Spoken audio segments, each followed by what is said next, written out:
What's up, everybody? Welcome to the Pick Six Podcast, CBS Sports Daily NFL Podcast. I'm Will Brinson. I'm your host, and it's a Brady Quinn football show.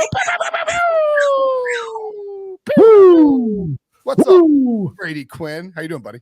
Not much, man. I'm just trying to get over all the action that we got on the NFL trade deadline. A lot of action on deadline day and the week leading up to it. Usually the NFL doesn't get this much action, you know? I know. A lot of action. A lot of action. I'm getting a lot of action. Yeah. There's nothing better than getting a lot of action. Some guys are taking their talents to South Beach, if you know what I mean. Making some big moves. There's a big chub coming to South Beach is what you're saying. That's right. There'll be a lot of chub there on South Beach. I love that I get blamed for all of this. Look, hey, I like the idea of Bradley Chubb on the Dolphins. Just walking around South Beach. Chubb walking around South Beach. I mean, like, that's where you want to be. Like, that's where the action is. I just think it's hilarious if you look at the Dolphins, what they were a year ago under Brian Flores, and he didn't want stars. Like, he would reportedly said, like, he didn't want a bunch of stars. He didn't want and two. Literally a year later, it's like all stars. It's like, all right, who else can we bring in that's uber talented that, like, we could take? Like, that trade back where the San Francisco 49ers took Trey Lance, all those picks turned into what? Jalen Waddle, Tyreek Hill, and Bradley Chubb now. Insane. Which, by the way, do you think that those three guys on San Francisco right now would be any good with Jimmy Garoppolo? My God. The team would be the favorite to win the Super Bowl. I think those three guys on any team would help propel them to be. I'm saying, like, if you added, I guess you technically could add, so you could have Jimmy G, that offensive line, Deebo Samuel, Brandon Ayuk, Christian McCaffrey, Jalen Waddle, Tyreek Hill, and then Nick Bosa and Bradley Chubb rushing the passer. Like, I mean, the crazy thing about that, though, is even despite the move they made, like, they're still probably one of the top teams in the NFC right now. Looking at the roster. So I guess we could change the order of things that we were going to do. Oh, spicy.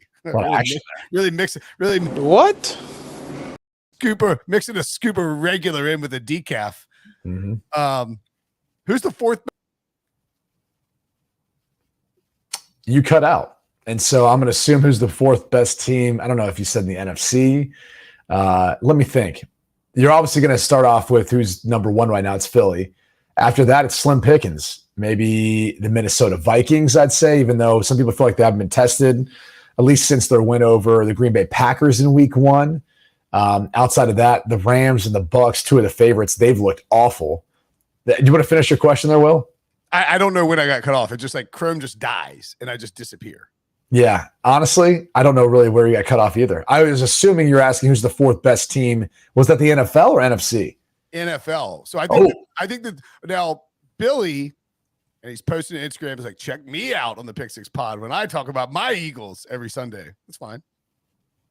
We might have to trim back his airtime though, especially when people start complaining about how long the podcasts are.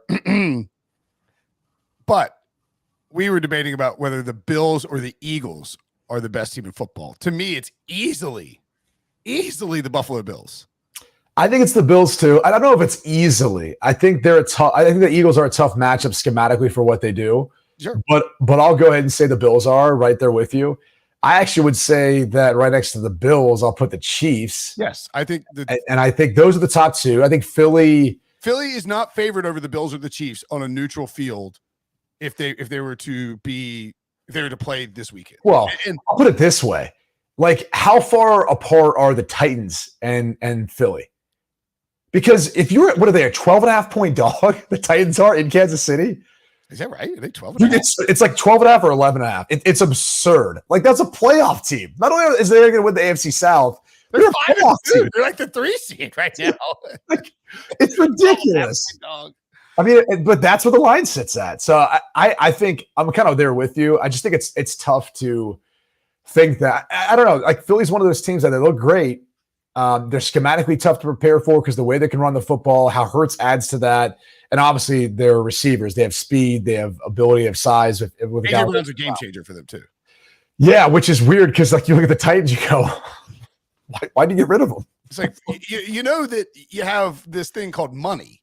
that you can use to give to players who are good and on your roster and who you drafted. Like, why would you just not pay AJ Brown? I don't know. I mean, honestly, I think they're looking back at that decision, probably regretting it right now, looking at what the passing game looks like. But that being, look at 12.5 points. Wow, man. I mean, that's what I'm saying. You can't tell me that Vegas wouldn't put the Eagles at a minimum 5.5. I think 5.5 is right. I guess the Chiefs or Bills. And that look, it's not disrespecting the Eagles. By the way, actually, Tennessee is the 2 seed. Kansas City is the 3 seed currently. So the 2 seed, the number 2 seed in the AFC, is a 12.5 point underdog to the number 3 seed on the road in a 8:20 Sunday night game. Now, that I think that line probably presumes Malik Willis is starting. 12. If you give me 12.5, I mean, what was last week for Tannehill? There's just a sickness. It's not like you thought that was going to last 2 weeks, right? Is it just a sickness? I mean, I know he was battling an ankle injury like the week before, but I was under the assumption it was just a sickness. He may have that. There's new dangerous and deadly strains of the flu running around, Brady. He may have one of those. So yeah, that's right. Where you just can't get off the pot. You know, you're just stuck there all day playing video games on the pot. If you want the inside scoop on DK Metcalf's poop story, by the way, check out whatever K Adams show is called. Anywho, moving on. It's a long story. I imagine it is. I'm not going to go there though with the poop. Okay. 4th best team in football. So, but we all agree that the Bills, the Chiefs, and the Eagles are the 3 best teams in football. Like those are the only 3 teams I really trust. Yeah. We talk about the 2 seed. You get to the Titans. I think I would probably say the 4th best team. Okay, Minnesota. Okay, Minnesota right now. Minnesota's a very good choice. I think Minnesota's a great choice. I think Minnesota's in the conversation. I think you might say Baltimore. You might throw in the 49ers, although the 49ers have some like suspect losses though, right? Like losing Chicago at the beginning of the year. I was like, I don't know about that. I'm getting blitzed by the sunlight. What is this? What is this weird bright? You need that. You need the sunlight. What is this weird bright thing shining down on me? It's God. Oh, that's the sun. Oh, it's God shining down on you. Well, gee, I don't know if that's it. Yeah, I think Baltimore, Minnesota, San Francisco, Seattle. Ooh, Seattle? I think it's probably Minnesota. Don't you feel like you're like waiting for Seattle just to not be good? I feel that saying like they kind of feel like, and I'll just throw it out there. I'll throw this out there. They kind of feel like the Jets. And maybe even the Giants. No, what are you doing? You finally dodged a Jets W and you just come right back and slander. But I'm saying so you think the Seahawks are what, worse than the Jets? Better than where are they in ranking to the Jets? The Seahawks are much better than the Jets. Well, I'm not willing to say that. I mean, I think they're pretty equal when you break down both teams. The difference has been Geno Smith has played better this year at quarterback. That's the bottom line. Okay. I mean, we're now like segueing into like 2 of our topics that we're going to start off with. The 4th of it, like Zach Wilson possibly being benched, which I think is the most. I don't want to say it's like stupid. Outrageous. It's so stupid. Okay, so stupid, right? How did this even come about? Because fans were chanting for Mike White. Is that how this? Ryan Wilson suggesting that like they should bench him in 2 weeks. Well, first off, I believe the report I read was that like Joe Douglas even kind of spoke about it only because there were some fans chanting for Mike White. Right. Which, look, the interceptions were bad. Here's the reality. The Jets lost Breece Hall. They trade for James Robinson. He's not up to speed yet. That offense was carried by the ground game. And so at some point, Zach Wilson, once he gets more time with guys like, Eli Moore and obviously Corey Davis. I don't know if Eli Moore is getting more time with Zach Wilson. Well, that's the interesting thing, though. So, so really, just pull back the curtain. Right. We were like, we're not going to talk about Zach Wilson getting benched because it's the stupidest conversation ever. The Jets need to see what they have in him. They need to play him. He needs to play. He needs experience. All that stuff, right? We agree.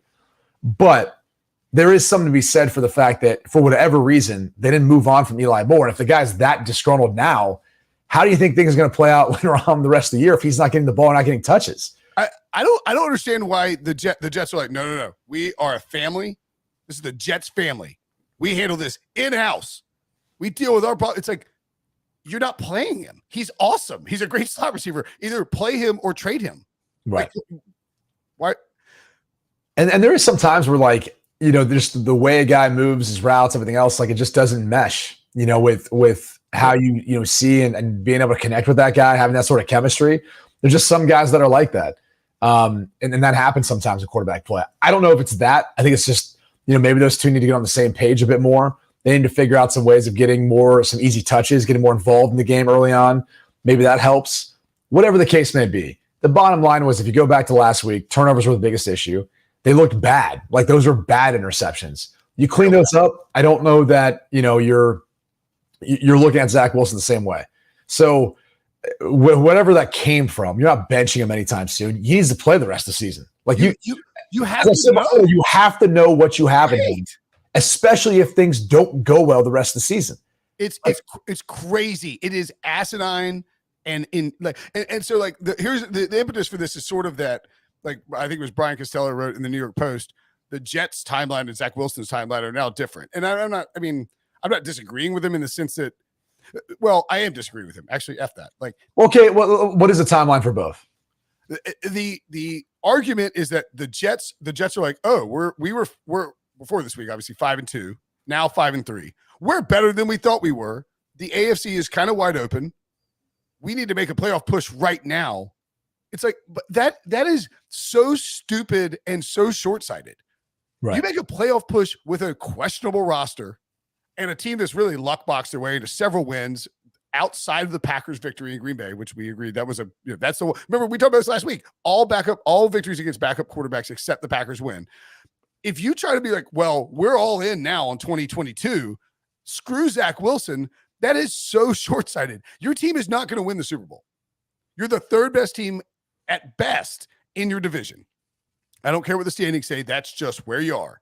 And if you try to go all in on 2022 and cast Zach Wilson aside, you are misaligning your front office, your coaching staff, and your would-be franchise quarterback. And that is how teams that are terrible stay terrible. I don't disagree with that. You know, I do think there has to be a longer-term look here, even though you've had some surprising success. And because I think if you're looking at the roster, you're looking at the performance and how things have played out, you're probably saying to yourself, what's our weak spot? And you're probably saying it's the quarterback position, right? And at that point you go, okay, how do we build around this to make it sustainable at this point? As Will goes to shut his blinds to block the sun, something that he's not familiar with. But that's the reality of this. Is you, yeah, took a hit. It's too bright in here.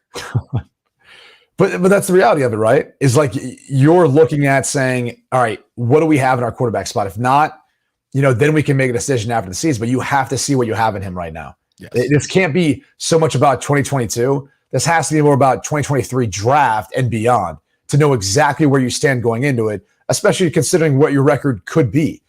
I think that's they could be 2-6 easily. Say that again. They could be 2-6 easily, and you could have $3,000 in your pocket. Yeah, no, 100%. Like going back over the rest of the season. I mean, look, the rest of the way. I mean, they play Buffalo this week. They're a 13-point underdog. I'm pretty sure it's like Buffalo, New England. They already played New England. It's New England after the bye. Then if they play them again, well, they play them a second time. Right. I think it's after the bye. They have Buffalo this week, then a bye, and then they come out of that. Trust me, I know the schedule at this point because so many people have just kind of harped on the Your accountant is being like, "Hey, Brady." Yeah, trust me, like they only were favored in the first 9 games. Okay, one time. All right, at home somehow versus a backup, or excuse me, versus a backup quarterback. They were favored finally versus Denver. That was it's the Bills at home this weekend. Bye at Pats. So, yeah. And again, like, let's bench Zach Wilson. Yeah. I'm sure Mike White or Joe Flacco will handle the Bills and New England in Foxborough. I mean, I'm sure that will take care of everything that you need to worry about. Okay, let me throw this out there though, because we're venturing here. Joe Flacco's the most experienced. He had an unbelievable comeback win versus Cleveland. Sure. You not look at that and just kind of go, If we're really trying to play that card, we're all in on 2022. Wouldn't you say Mike White's not your guy if you're all in on 2022? It's it'd be Joe Flacco. Yeah. And if your answer to all your problems is Joe Flacco, you may have bigger problems than you think you have. Like if you're like, I know what'll solve everything, we'll start Joe Flacco. And I love Joe Flacco, but it's 2022. And if you think like just rolling out that old bag of bones is going to fix everything, then you really have lost your mind. First off, they have more issues than just the quarterback spot. Sure. Everyone tends to point to the quarterback spot. You know, Elijah Barrett's that loss is hurting them. Breece Hall, that hurts them. I think they'll be fine once James Robinson gets going. But again, the talk of benching, it's the stupidest thing in the world. You let them play it out, see how things fall. You reevaluate after the season. That's where this is going. But it doesn't change the fact that the Jets weren't a player in the deadline for the NFL trade deadline. I was shocked by that. I really thought they would try to make a move or do something at this point. And you're smirking right now. Only God knows what you're thinking in your head. I can't. I'm thinking about and we'll move on from the Jets in a second. I'm thinking about the line from Ferris Bueller's Day Off. When Ed Rooney is like, he's on the phone, he's told his secretary, he's like, it's Bueller. And he's like, I'll tell you what. He's like, why don't you just roll our old bones on over here and I'll dig up your daughter. You know, that's our school policy. And then it's like they buzz in. He's like, Ed, I've got Ferris Bueller online too. And he's like, yeah, that was good. All right. Tell you what, we'll take a break and we'll come back and we'll answer the question we started the podcast with next. So who is the fourth best team in the football? Yeah, this is like a big thing for us, apparently. Okay, so I think the fourth best team right now, it's probably Minnesota. It has to be, right? And with the addition of TJ Hawkinson, that to me could be a game changer for him, right? Irv Smith goes down, he's going to miss 12 weeks. The tight end position hadn't really been big for them anyway. If you looked at how they were targeting things. I was a little bit shocked that trade even took place just because it was an interdivision trade. But that being said, it's a huge get for them. I mean, if you look at Kevin O'Connell in this offense and how it's built, the outside zone running scheme is a huge piece of it. The tight end either at the point of attack and blocking or even just being able to release off of that for boots, move the pocket. He's baby Kittle. Well, he's going to be an element of that. The difference is it's hard to not look anywhere other than Justin Jefferson first. But look, it's a huge get. And I think it's one that helps legitimize, I think, what the Minnesota Vikings are. Their defense is still evolving, and their offense has been the most consistent piece, no doubt. And so that was one that, like, I look at them, I think they're the fourth best team. And I think that's a tough place to play. And I think as he gets more ingrained in the offense, that's going to be a tough team to stop. Okay. I've been asked this several times in the last few days, I guess. But why don't people want to like or trust or get excited about the Vikings? Because of Kirk Cousins in primetime. I mean, think about it. You're going to get some games flexed at the end of the season that are important. They only have, I think, one in the second half of the year, like a Thursday night game. That's it. That's the only primetime. They have some 4 o'clock starts, but that's it. So you'd have to imagine they're going to get flexed at some point. And that's been the history for Kirk Cousins. He hasn't played well in primetime. I don't know if his circadian rhythm's off. I'm not sure what you attribute it to, but it's just been the reality of the situation. It's a sleeping situation. It's like a resting. Well, because he's got to stay up later. Maybe he's sleeping in, or maybe it's not. I think it's a Kirk gets his a tight butt thinking about playing in front of a bunch of people in this island game and freaks out. I don't even know it's that so much. Maybe it's just the fact that they just haven't played well. Just a weird, odd occurrence. But that being said, I think that's the biggest concern. Like, they kind of look at him and they go, it's Kirk Cousins primetime. I mean, ask Pete Prisco. It's the first, he gets that glazed look over his face. He gets that glazed look. And he just goes. You can tell he doesn't have the fire in his belly. He gets a glazed look on his face. You can tell he's on primetime. He knows he sees the cameras. He's freaking out. Like, Pete. You're a How good is that one? It's amazing. Oh, God, that guy. He gets so mad now because on Big Noon Kickoff, and it started off as me trying to say things because he always goes, it was actually a trick that he never picked up on. Is this the thing where, like, you, like, kind of like... Okay, let me go ahead and finish. I know you want to cut off and ruin it all. let me finish. Sorry. So literally the inside joke was because he would say, hey, I watched the show. I'd be like, oh, okay. Do you? So then I would start to like use some of his catchphrases to see if he would then at some point pick out on that. So for example, that loser at one point, I think I had said that to Clay Travis when we were going back and forth, giving him a hard time. I was like, you were a loser. And then Pete was like, oh my gosh, you're stealing my material. What are you doing? All this stuff. And I was like, there you go. He actually does watch from time to time. I don't even think he watches, though. I think he actually just finds the clips on social media. And then he's like, you did it again. See, you did it again in this clip. He texted a separate thread this is what I was going to say when I was rudely interrupting you, as I tend to do often. He was like, Brady is stealing my bit and using it on Big Noon Kickoff. And so like you should, so have you been like utilizing new, like you should be like, you need to drop really, Fire in the Belly this week. Well, Fire in the Belly, I will definitely try to get in at some point. And I'll see if he notices. The loser one we got in for Clay Travis. I got another one. Oh, the Paisan Passion. We got that in for Tommy DeVito. It's talking about Illinois. I got Paisan Passion in. I'm trying to think what else. I will try to get Fire in the Belly in this week. That will be like you should also at some point, like the final Big Noon Kickoff of the year, you should like name check Pete, but like call him by the wrong first name. Bill like, Frisco? Well, that's his brother is Paul, I think. But you were like, I don't know, or like Pete Priska, or like just like purposely mispronounce his name. I all I know is that this week, just look for Fire in the Belly. I'm already putting like in my head how this is. What's the game for Big Noon Kickoff? We will be at TCOB in Fort Worth. They're taking on Texas Tech. So how good? Good. The problem is they just got shafted by the College Football Playoff Committee. I didn't. They're ranked 7th, and with their resume, considering what they've done so far, it's crazy. How it's set up right now, they are guaranteeing the SEC gets 2 teams in the playoff. Like, there's no other way of looking at it. With Tennessee at number 1, even if they lose this week to Georgia, that's probably their only loss. Georgia goes to the SEC championship game as an undefeated team. If they win it, obviously they get in the playoff. Maybe Tennessee does too as a non-division, non-conference champion winner with 1 loss. Or let's just say Georgia goes on. They lose to Bama in the SEC championship game. Bama goes in. Georgia's only loss is to Alabama in the SEC championship game like last year. Then they go in. So there's just like all these different scenarios where however you play it out, the SEC is going to get 2 in purely because of how they rank these first 2 rankings, assuming Tennessee, Georgia, Alabama, all of them take care of business for the most part, with the exception of this upcoming week's game. It is.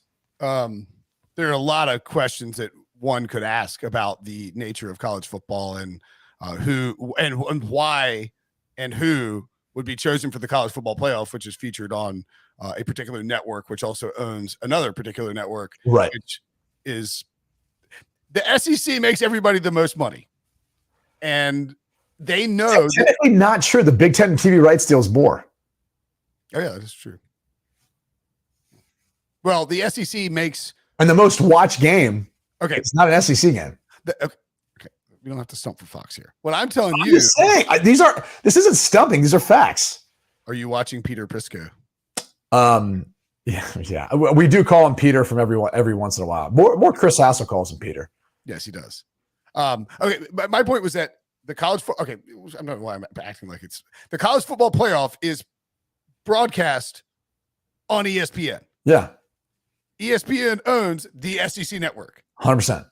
SEC teams being in the college football playoff is good for the SEC. Correct. It's good for the SEC network, Correct. and it's good for ESPN. Correct. Now, the college football playoff committee, which I'm sure is full of astute, totally awake people like my favorite athletic director, Boo Corrigan, are aware of this. I didn't really watch the rankings. Well, Boo actually literally made the statement discussing the fact of why Alabama's ranked 6th and why TCU's 7th. Oh, he did? Yeah. That's good. He's awake. That's good to know. He's paying attention. Good to hear. Don't get me started. But like clearly when you put Bama, Georgia, and Tennessee above TCU, to your point, what they're saying is as long as you don't have a bad loss, 2 of you guys are in. Yeah. Now you can, it actually might behoove Tennessee to lose to Georgia this week because you would not have to play Bama in the title game. Because the loser of that title game is probably out. And they made it in last year. No, but I'm saying like the person who, it's like when Ohio State went when they didn't make the Big Ten title game. Understood. But okay, last year, Georgia and Bama went. Georgia lost the SEC championship game, still went. Right. But there wasn't a really good Tennessee team behind them in the division. Sure. But I still think even in that case, you would have the head-to-head over Tennessee if Georgia beats them this week. So it would be within the criteria. So then this week is essentially, assuming everybody takes care of business, this week is basically like a play-in game. It's a play-in game for either one of those two teams. Whoever wins, I would make the case they're automatically in the playoff.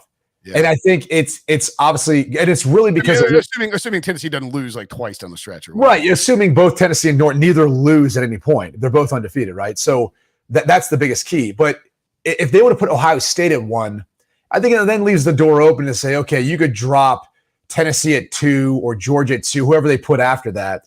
You could probably drop them out of the top 5. Now you look at it and you go, all right, Tennessee's at 1.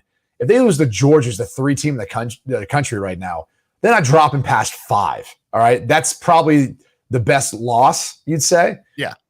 So if that's the case, they're going to 5. And then they just sit there, keep winning football games, and then wait till Ohio State and Michigan play itself out, and then Clemson, potentially plays itself in or out, and then whatever happens between Alabama and Georgia, who would obviously be a part of that conversation at that point. So they're getting 2 in for sure. That's what this told me. By the way, you know what the most depressing stat I saw about the college football playoff was? What's that?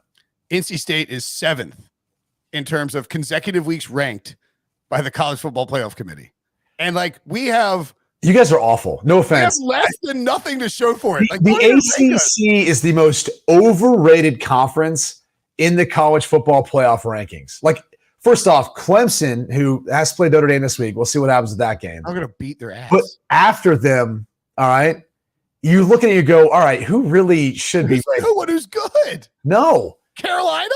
North Carolina, it could be a one-line. By the way, it got drummed. Please. Drummed by Notre Dame. Drummed. We'll end up playing the ACC championship game. You know what? Let's move on to something else that's a little more palatable for my stomach on a Wednesday afternoon, because I don't feel like vomiting all over this microphone. And this, I mean, Carolina's going to the ACC championship game, and if they beat Clemson, somehow they're going to be like, oh my God, I can't even think of it. They're at 17 right now. You're really going to launch them all the way up the rankings, the top 4? You would hope not. Yeah. So Dan Snyder, I think I always think that this is interesting. Speaking of things that disgust me. Yeah. Is this a read between the lines?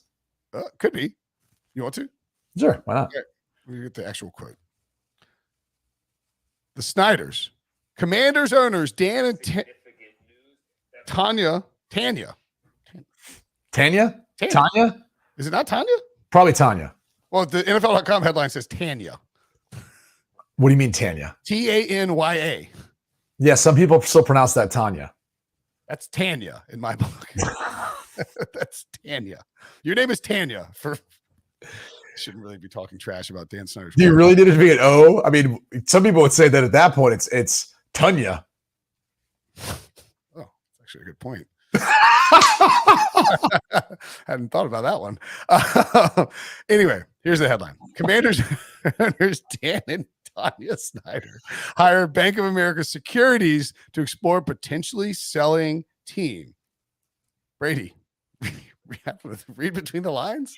This has to be the fact that either someone drummed up some blackmail on Dan Snyder after it was reported that he had some private investigators, which by the way, I just like look, I'm like trying to see what it'd be like, all these guys in trench coats to be like following around these owners of NFL teams. Like, hey, what are you doing? You know, they got that little the glasses with the nose and the mustache. They're following them all around. And, oh, nothing. Just read the newspaper. Like creeping behind Jerry Jones. Like reading the newspaper. Because who does that anymore, you psycho?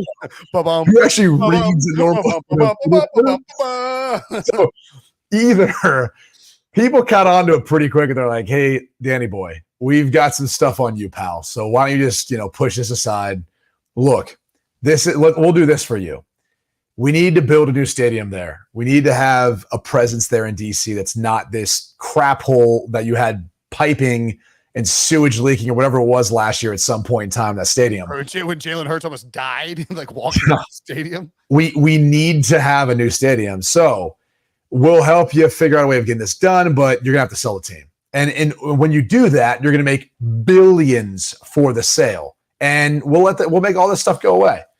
It had to have been that. That's really the only explanation behind all of this. So I'm trying. I cannot find it for the love. The rough timeline for this. Jim Irsay at the owners' meetings, October 18th, said, "I believe there's merit to remove him as owner of the R-Skins." Which great job, Irsay.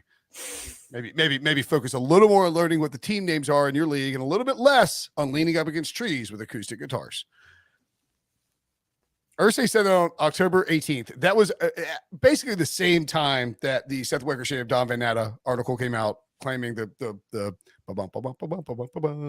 stuff with the dirts and the private eyes, the fake mustaches and mustaches, and a newspaper. You always have to remember they're out there reading newspapers like it's 1982. I wish I had a newspaper right here, because it's like there's nothing better than you peer over the newspaper with your fake mustache and your glasses, like ha ha ha ha. That's what Frisco is. Yeah, it was. So that it is currently November 2nd as we're recording this. Yeah. That was like 2 weeks ago. That Dan Snyder came out with a statement, was like, basically, F your couch. I'm not selling this team. I don't care what you try to pull. I will never sell this team. This team will be sold over my tiny, little, stubborn, arrogant dead body. And now, 2 weeks later, he's like, I'm thinking I might look into selling. So the read between the lines for me is like, what happened in those 2 weeks? Like, it has to be something, like somebody stepped forward in this investigation, this Mary Jo White thing, whatever it is. And they're like, so Dan, here's what we found. And he's like, here's what's going to become public. You know what's crazy? I am thinking about selling the team. You can't go from that extreme to like thinking about selling a football team for $4 billion. Think about how long it took him just to change the team name. He was adamant he wasn't going to change it. And then 5 years later, he's finally like, all right. They only changed it because they started digging around into the sexual harassment stuff at the workplace. And he's like, you know what? I don't like that name. Let's change it. How about Washington Football Team? Just come up with something really fast. and then we're gonna do a year-long probe into what, or like a. By the way, I love how the XFL came out with the Defenders, and people were like, "Better team name." Everyone's like, dang it! How did they get stuck with the Commanders? Like, what happened there? How did they? It's like, why did we think of that? There's like an intern at the XFL who picked like 12 team names. It's like Defenders, just sounds better, and everyone's like, that does sound better. And they're like, somebody made the joke. They're like, with all like the stuff going on in Washington, like they should really be called the Offenders because they're so offensive. And somebody's like, actually, Defenders is a really good name. Like, let's just use that. Yeah. Maybe anyway, to your point, there has to be more to the story. Maybe it was Jerry Jones, because remember, he was kind of his advocate where Irsay came out strong and Jerry Jones was like, I don't know about all that. This stuff you guys talk about in media and hit this and that. Jerry Jones is like, I think that's more like a media thing. It's like, that's fine. That's something in the media. Y'all talk about that. We don't talk about all that. Look, I'm just trying to walk around in my official's costume for Halloween and not get fined. Okay. Which, he actually dressed up as a blind ref if you didn't see it. But here's the best part about that. You can probably Google search it while I'm talking. That's ridiculous. He's got deniability. He's to the age where technically he can say, hey, these are prescription transition lenses. Kind of like Urban Meyers on our show that somehow always just look like sunglasses, even though they are indeed actual glasses. I've seen them look normal. And then he's got a cane that he can use as his walker. It's incredible. This is incredible. Why? What? I mean, this is great. I know. Like the most powerful NFL owner is walking around just making fun of the league and how bad they are. It's amazing. It's amazing. But the best part is like if they say he's like, it's just a walker. I need a cane now. I have to walk with a cane. I'm that old. Everyone knows I love vertically striped shirts. Yeah, makes me look thin. Makes me look thin. What? Why is it? What's his? What's old Is it Charlotte? What's old Charlotte dressed as? Doesn't look like anything. Anyway, moving on. God, this is a great costume. Yeah. Okay, so Chase Claypool was traded from the Steelers to the Bears. I'm going to try and be, you know what? I'm going to ask a direct question instead of asking like 3 questions, which I have in my head. How does Chase Claypool fit in the Bears offense and within what Justin Fields does best and worst? Well, I still think we're tapping into what Justin Fields does best. Like, people have made him out to be this inaccurate quarterback, which you go back to the time he was at Ohio State, like he's not an inaccurate thrower or passer of the football. It's just he's in an offense that unfortunately it makes him look that way because his margin of error is so minimal. He's got to throw balls in spots where either his guy gets it or no one does. Otherwise, he's putting that ball, it's going to be subject to being intercepted. And as bad as their defense has been at times, you can't do that and think you're going to have any chance of winning. He's going to be a big body target for downfield off of a lot of the running game stuff they do. And it allows, I think, Darnell Mooney to open up things underneath. It allows things to be more open for Cole Kmet.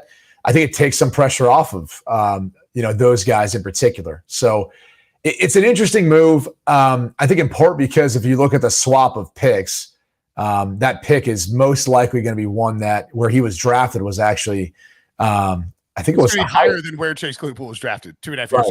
Right. You're basically buying a used car for a new car price. Right. And that's, and you're gonna have to pay him at some point too.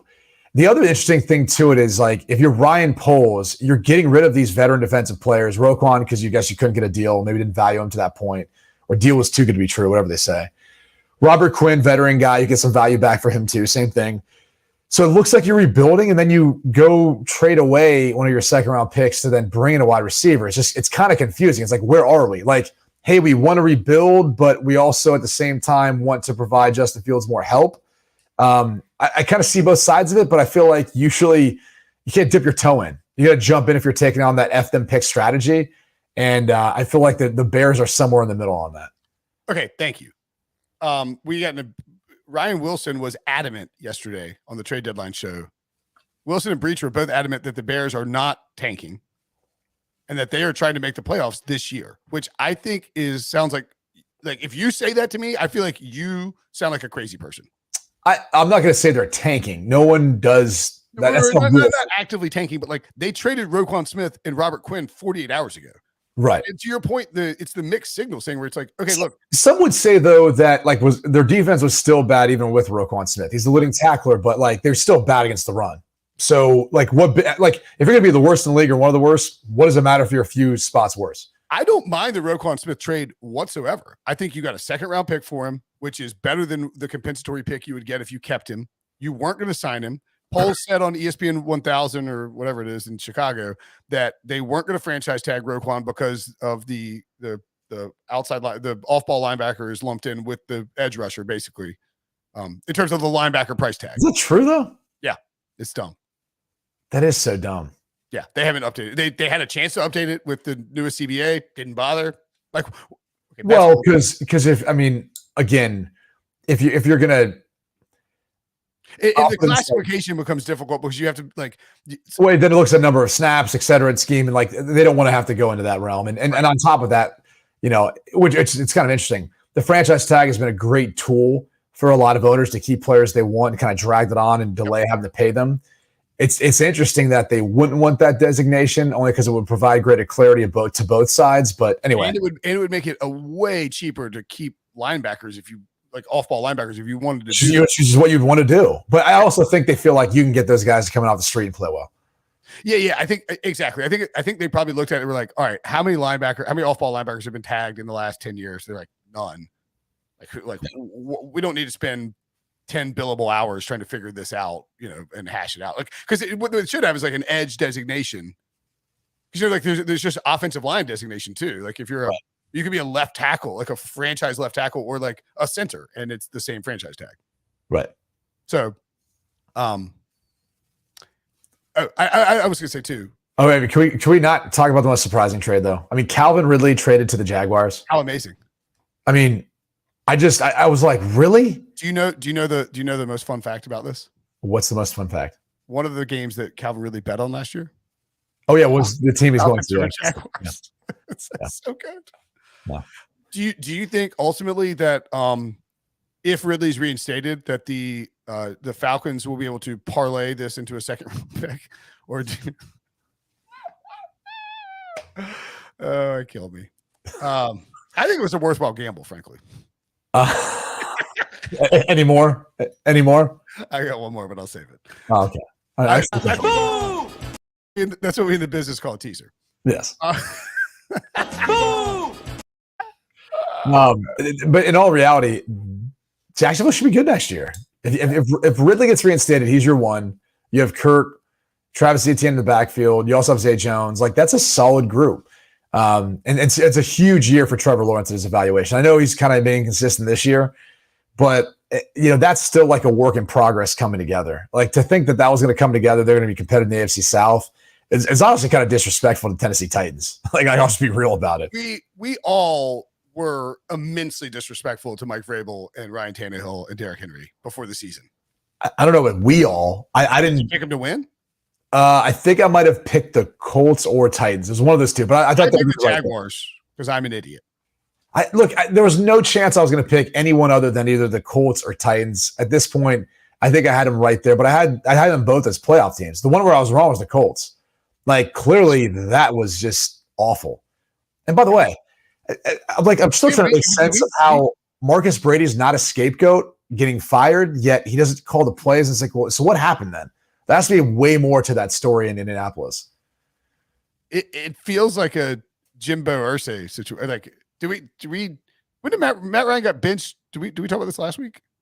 What's that? Everything blends together in my life. Like, well, at some point we talked about Ryan gets benched. You bring in Sam Ehlinger. He plays one game. By the way, played pretty well. I mean, if Michael Pittman catches the deep ball at the very end of the game, maybe they end up winning. It was a perfect pass. I don't know that that's a play calling issue. By the way, Frank Reich's calling the plays.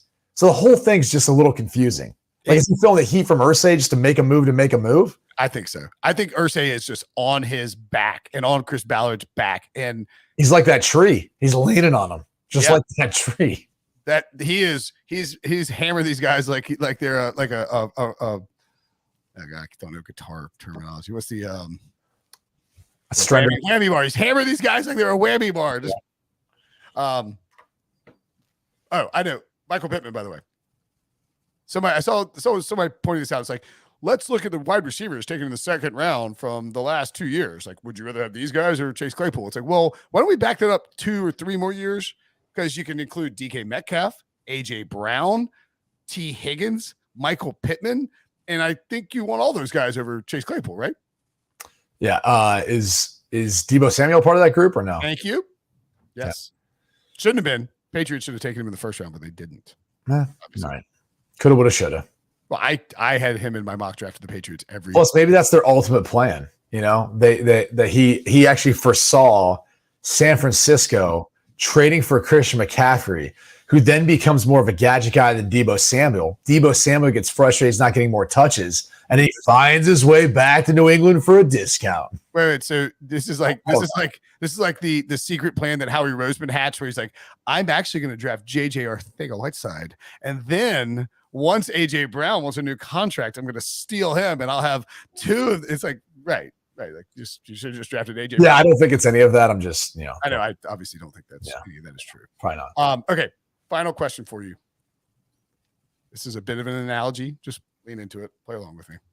Let's say that the Buffalo Bills are the equivalent of an NC State education. Oh, yes. I saw Dolphins in this analogy are a Notre Dame education. How much closer is this worthless Catholic diploma to a high-valued Tobacco Road state degree, state college education? How much closer does Bradley Chubb make the Dolphins to the Bills? They already beat them. The analogy, please. They already beat them head to head. You're saying they're better? I mean, last time they played, they won. Like, I'm sorry. Like, you got to give them their props. So, like, would I say the Bills are a better team?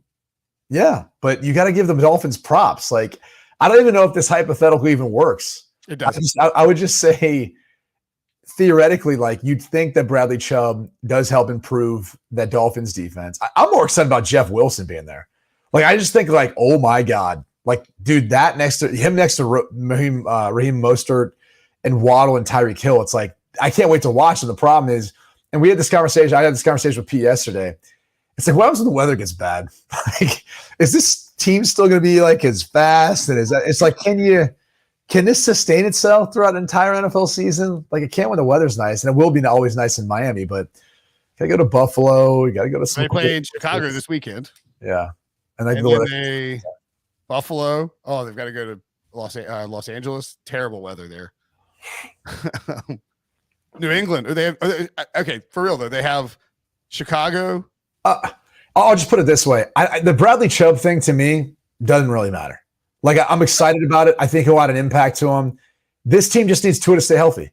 They need him to stay healthy from start to finish and play out, because as great as this year has been for Mike McDaniel year one, and even Tua when he started and been able to finish a game, there's still an element of like the future here. Like, you're still building this team for the future. As good, I mean, they beat Buffalo head to head.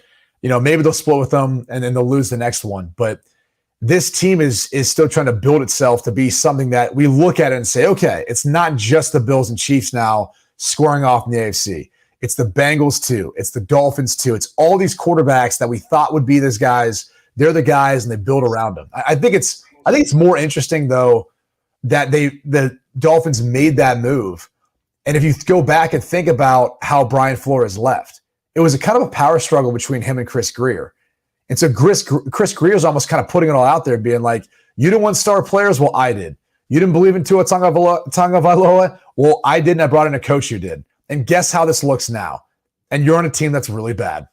So I almost feel like it has a little bit of that to do with it too. Like, Chris Grier's kind of proving like, look what I've done. Look at the guys I drafted. Look what can happen when you bring in someone who believes in these guys, what they're capable of. So I kind of appreciate the job Chris Grier's done, like putting this whole thing together. That's a fair point, because he was sort of, I think, like maybe dismissed a little bit in the sense that, you know, Stephen Ross, it felt like Stephen Ross was constantly meddling, you know, and obviously you have J-Lo making personnel decisions. Shakira is heavily involved in the scouting department. Well, her hips don't lie. I mean, so a lot of the decisions were made based on Shakira's hips, which could be a difficult process. They don't lie. They don't lie. They don't lie. So Stephen Ross is watching. He's like, I don't know what your hips are doing. They keep no lies told here. Yeah. Maybe that's the defense to the NFL for the Brian Flores investigation. They just pointed Shakira. They're like, well, those hips don't lie. I mean, we need to Ross would lie. Shakira subpoenaed the Dolphins ownership. It's like Jimmy Buffett shows up. As you know, gentlemen, I got fiends to the left, fiends to the right. And they're like, what the hell's happening here? I'm sorry. Next up is Shakira. Mr. Buffett, this is Congress. One second. We would like to call the fiends to the left, fiends to the just hips don't lie. And it's like Congress is like, well, all right, fair enough. Hey, we're done here. There you have it. I think we're done here. I think he brought in Shakira. Her hips don't lie. So I don't think he'd tell a lie either. All right. Next up is Pinocchio. There's also like a Tyreek Hill FU factor to Kansas City too, I feel like. And Kansas City's trying to FU back to Tyreek at the same time. They're like, no, we don't need Tyreek. And Tyreek's like, I don't need you. I'm lighting up the NFL. He's on pace to break the single season record. It's pretty awesome. And think about it, by the way. He'll I mean, granted, that factors in a 17th game, though, if I'm not mistaken. Yeah. Which is kind of like, all right, come on. See, that's one of the biggest pet peeves I have about the 17 games. That's why I get back to TJ Watt in the sack record. Like, he did it in 14 games. Like, he gets way more credit for that. But like, so the biggest thing that drives me nuts about 17 is like, you're just doing it on the way to 18. Like you're going to 18, so just go to 18. No one likes 17. All right. Besides Philip 9 and 8. Besides Philip Rivers, 9 and 8. Yeah. Besides Philip Rivers, anymore. He's the only one who would pick 17. I guess Tannehill too, but like it's just a weird number. It's a weird number, right? Jake Delhomme, Ryan Tannehill, Philip Rivers. They're the only people who would pick 17. What? I'm just saying. Well played. Thank you. That's well played. But they're all getting 18. Am I ranting against 17? That like 17 is like one of my favorite numbers. But in all seriousness, like it is, I look at it and go, what's your lucky number? What's your lucky number? Well, 10. That's what I like. It's my number, man. 10. Oh, did you wear? I didn't Oh, really watch it. It was like a tradition at our high school. So Dublin Kaufman, like it was like passed down from quarterback to quarterback. Oh, really? Oh, that's cool. Yeah, that tradition's kind of gotten lost though since then. I mean, I don't know. So is your pin like 10-10 1-0-1-0? Oh my god, No. it is, isn't it? Oh, I shouldn't ask. No, God, no. I wouldn't make it that easy. It's probably something else that's relatively easy. It's not 1, 2, 3, 4, but it's not that either. It's probably something else. I don't know what it is. Really easy, but my lucky number is 11. Okay. Yeah, what mine? In all seriousness, though, I'm trying to think of one other trade that I wanted to mention with you that I thought was interesting. Can't think of it. The Nyheim Hines trade? Oh, that was the biggest head scratcher. I was like, what's the thought process here? You drafted James Cook in the second round. You got Devin Singletary. Nyheim Hines is a nice guy to throw to, but you kind of have like a lot of guys there already. You got McKenzie who plays that slot role, and you got Gabriel Davis and Stephon Diggs. And it's like kind of like, I don't know. I mean, like, did you just feel like Zach Moss wasn't providing any value, and that was more the I don't get it. Like, if anything, you should want James Cook to be playing more because he's played better the more he's played. He's kind of got past some of these early issues. Well, I sort of wonder if it's like, okay, we really like James Cook. Good, like we think he's going to become a good player, but the Bills are like a very high end luxury automobile, right? You have everything you need. Yeah. So if you're adding, like, you're like, but do you know what would be nice? That sunroof. I just don't know what Nyheim Hines gives you that you don't have with the Devin Singletary and James Cook. You're going to say what they do to football? That you trust him maybe more out there, a little pass pro. Are you saying this because of NC State? Is that what you're saying? Did he go there? Yeah, he did. Is he from here? Oh, I didn't know. Well, you had to have been watching that going, this doesn't make any sense. My reaction was just like, go get that ring, Nyheim. Yeah. You're like, go get it for the Wolfpack. Go Tar Heels. Yeah. I hate this show. I hate everything about this. I'm not you. I like you. I hate That's all right. It's all right if you did. There was one more trade we're going to talk about. Oh, we're going to talk about Breech writing that article about. Oh, yeah. Okay. I do want to ask you about that, actually. Yeah, of course. Okay. How did you find it? Did somebody send that to you and like you clicked it and you're like, John Breech wrote this about like basically put me in a coffin in 2015? Well, first off, it's not John Breech. It's technically whoever owns that house, has been having me dead since I've been there for 13 years. So, like I said, apparently I've been a dead. Yeah, 14. But that's probably just the Notre Dame education speaking. Well, it's technically 2022 still. We haven't technically gone to 2023. I thought you were last year there was actually 2008. Yeah, last year was 2009. There's a bottom part. I actually got drafted in 07, left in 09, which it's not that shocking to think a Cleveland Browns fan wouldn't particularly know my time there because it wasn't overly significant. But also the fact that there's been so many of us, like it kind of gets the number. They start to roll into each other. But yeah, so yeah, it's actually been 13 years. But I digress. It's not overly surprising either that Breech would write an article like that. Like knowing Breech now and looking back on it, like I always said to myself when I first got into this, I was like, pretty much everyone in the media industry is a bunch of D-bags. You have to take it with a grain of salt and just realize that, they're good people deep down. They're good people.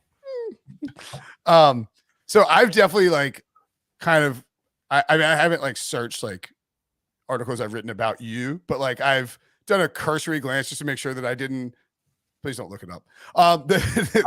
I don't care at this point. Again, I was just trust me. I know you guys well enough to really look at it and just go, that's okay. They probably needed that. They probably needed to write that in order to make money back then.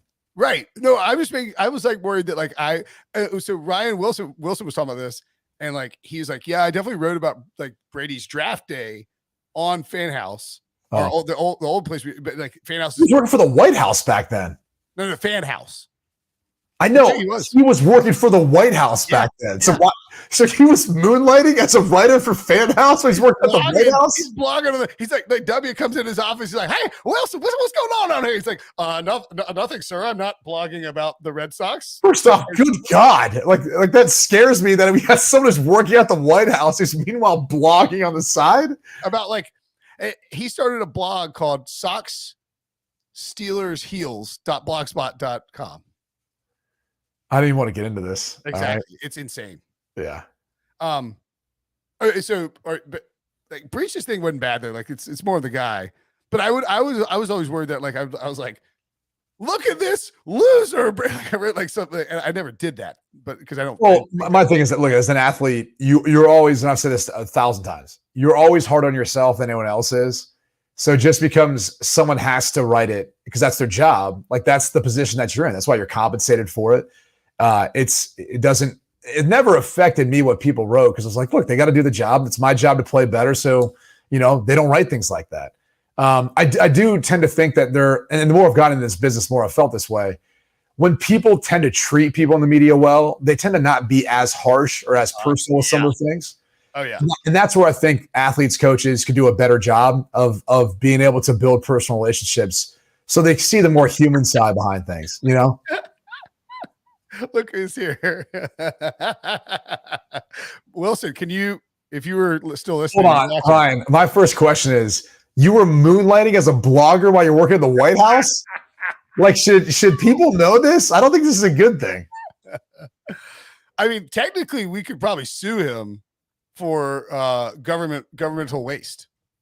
I don't know about that, or nor do I care about suing him. But I just want to know, because Ryan to me is the most interesting. Like he's the most interesting of everyone, outside of the fact that Breech went solo to a Britney Spears concert, which still to this day I'm like, what? Super like weird. that's kind of creepy. In Vegas, right? Like it's just, the whole thing's creepy. Like walking around Disney World as a 50-year-old man by yourself. Yeah, pretty much. Yeah, it was 2004. I was only a Steelers blogger on the internet. See, so I wasn't technically I wasn't even in the NFL yet. So I don't know.